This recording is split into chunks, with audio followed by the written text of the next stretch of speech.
मैं हूं दीपक और आप लोगों का आदित्य कोचिंग क्लासेज में स्वागत है।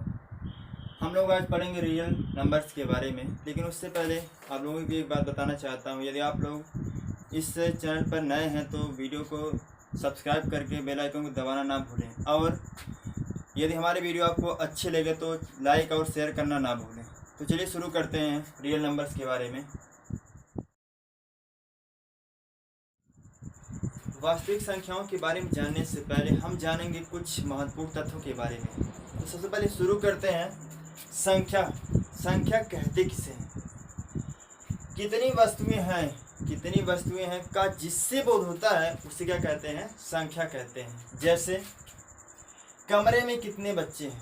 कमरे में कितने बच्चे हैं? मान लेंगे हम आप लोगों से पूछ सकते हैं कि कमरे में कितने बच्चे हैं, तो आप लोग तुरंत कुछ न कुछ उत्तर देंगे, 2, 4, 10, 15, 20। जो उत्तर में प्राप्त होता है वही क्या है? संख्या है।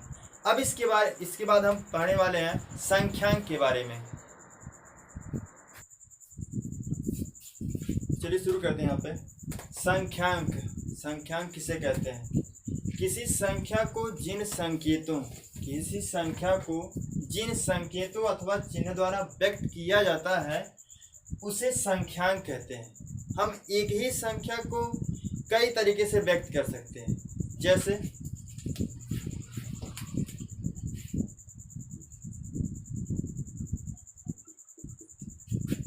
एक को देवनागरी लिपि में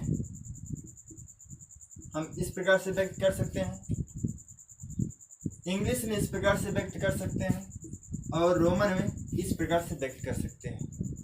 तो संख्या एक ही है यहाँ पर, लेकिन उसको हम किन किन चिन्ह द्वारा प्रदर्शित कर सकते हैं। देखिए यहाँ पर देवनागरी लिपि में एक इस प्रकार से होता है, इंग्लिश में इस प्रकार से होता है, और यहाँ पर रोमन अंक में इस प्रकार से होता है।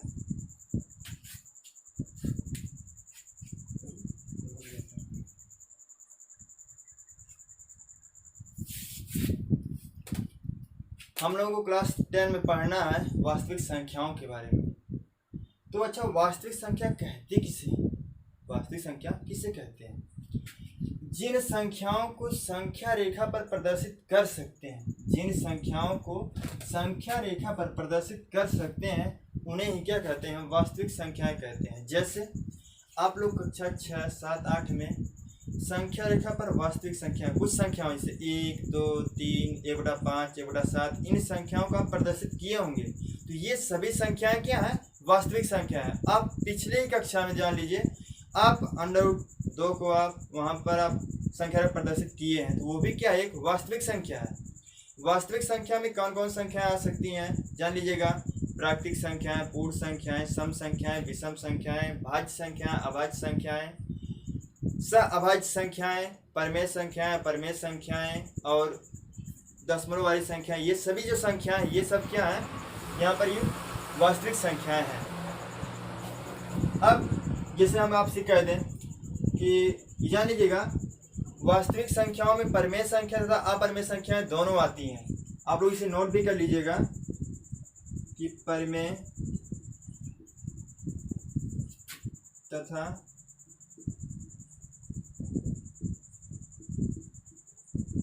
अपरमेय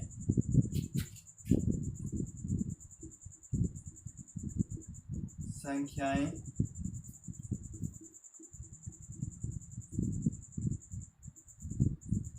वास्तविक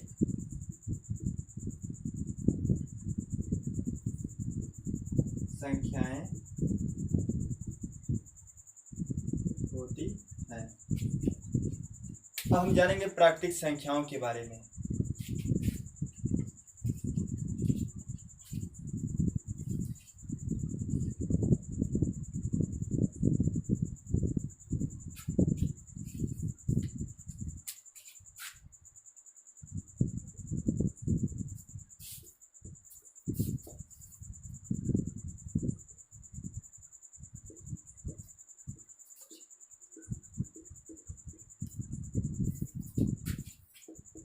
प्राकृतिक संख्याएं, नेचुरल नंबर।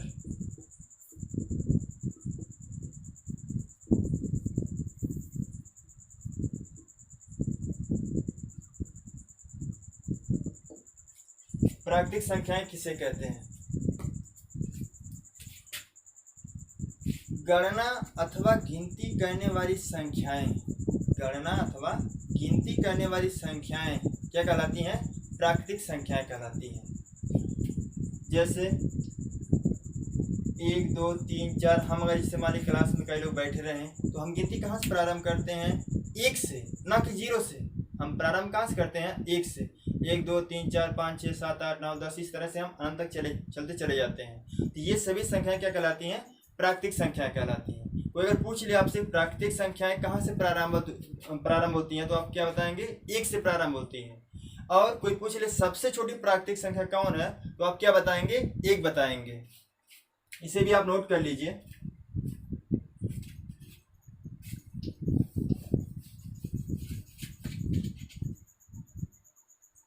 गणना अथवा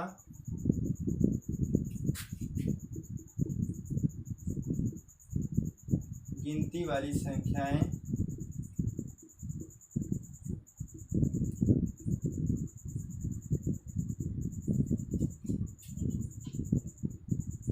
प्राकृतिक संख्याएं कहलाती हैं।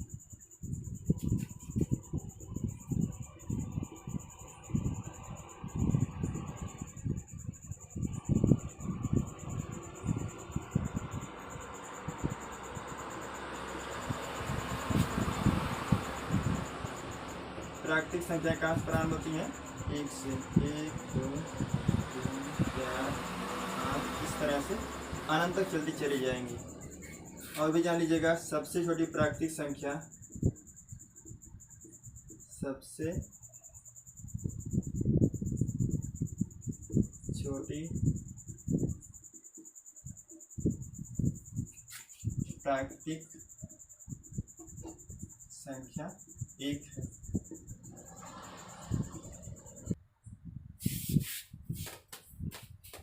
पूर्ण संख्याएं, होल नंबर्स।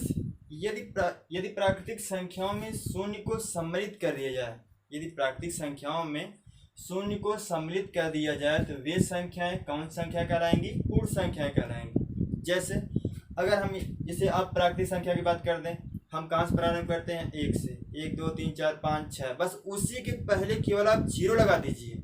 उसी के पहले क्या लगाएंगे आप? केवल 0। वही संख्या क्या कहलाएंगे वहाँ पर? पूर्ण संख्याएं। पूर्ण संख्याएं कहाँ से प्रारंभ होती हैं? 0 से प्रारंभ होती हैं। 0 1 2 3 4 5 6, इस तरह से आप अनंत लेके चले जाएंगे। कोई पूछ ले आपसे सबसे छोटी पूर्ण संख्या कौन सी है, तो आप क्या बताएंगे? 0। सबसे छोटी पूर्ण संख्या क्या है? 0 है। अब इसके आगे हम पढ़ेंगे सम संख्या। सम संख्याएं किसे कहते हैं? यदि हमारी वीडियो आप लोगों को पसंद आ रही हो, इसे आप लाइक शेयर और चैनल को सब्सक्राइब करना ना भूलें, और बेल आइकन को दबा ताकि हमारे लेटेस्ट वीडियो आप तक पहुंच सके। चलिए सम संख्याओं के बारे में जानते हैं। के बारे में सम संख्याओं को इंग्लिश में क्या कहते हैं? Even numbers. सम संख्याएं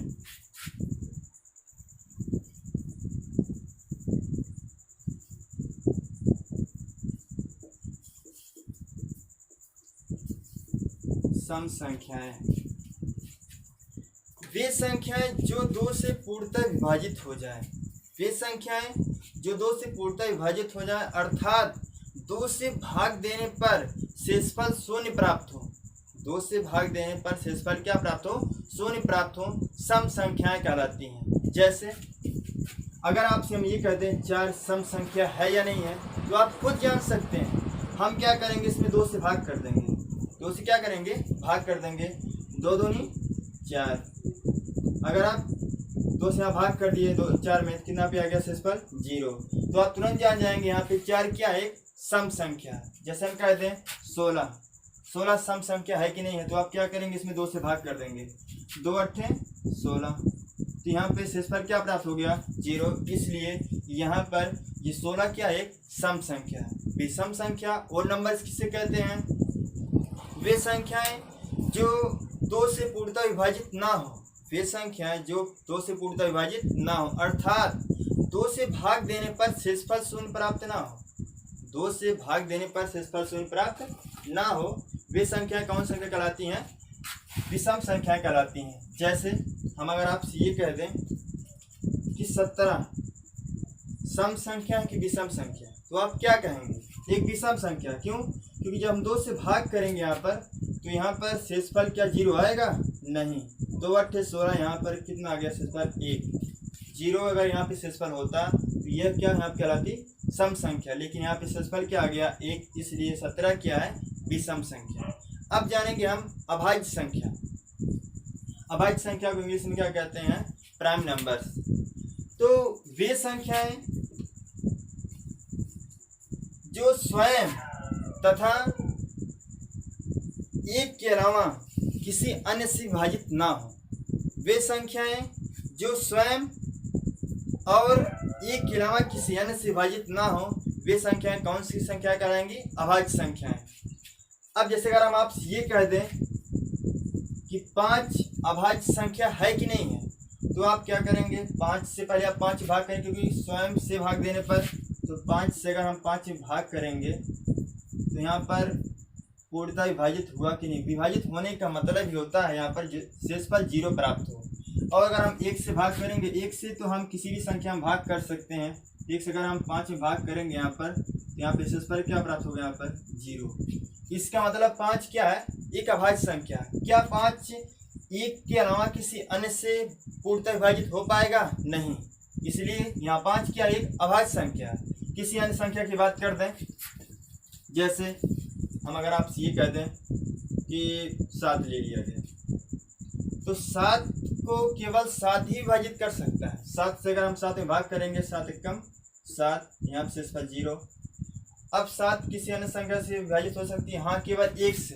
अगर हम 1 से भाग करेंगे यहाँ 7 में, 1 7 7, शेषफल 0। इसका मतलब यहाँ पर 7 भी क्या है? एक अभाज्य संख्या है। अभाज्य संख्या के लिए एक विशेष जानकारी आपको देते हैं। एक ना तो भाज्य संख्या है और ना ही अभाज्य संख्या है। एक ना तो भाज्य संख्या है और ना ही अभाज्य संख्या है। तो आप पूछेंगे क्यों? क्योंकि एक शर्त होती है भाज्य संख्या के लिए और अभाज्य संख्या के लिए। भाज्य संख्या के 2 से अधिक गुणनखंड होते हैं। भाज्य संख्या के 2 से अधिक गुणनखंड होते हैं और अभाज्य संख्या के केवल और केवल 2 गुणनखंड होते हैं। जबकि यहाँ एक के लिए एक का केवल एक ही गुणनखंड होने के कारण ये ना तो भाज्य संख्या और ना ही अभाज्य संख्या है। अब जानेंगे हम लोग सह अभाज्य संख्या किसे कहते हैं। सह अभाज्य संख्याएं, सह अभाज्य संख्याएं किसे कहते हैं? को प्राइम नंबर, को प्राइम नंबर, अभाज्य संख्याएं। जब 2 संख्याओं का मासा 1 हो, जब 2 संख्याओं का मासा 1 हो, तो वे संख्याएं सह अभाज्य संख्याएं कहलाती हैं। जब 2 संख्याओं का मासा महत्तम समापवर्तक कितना हो?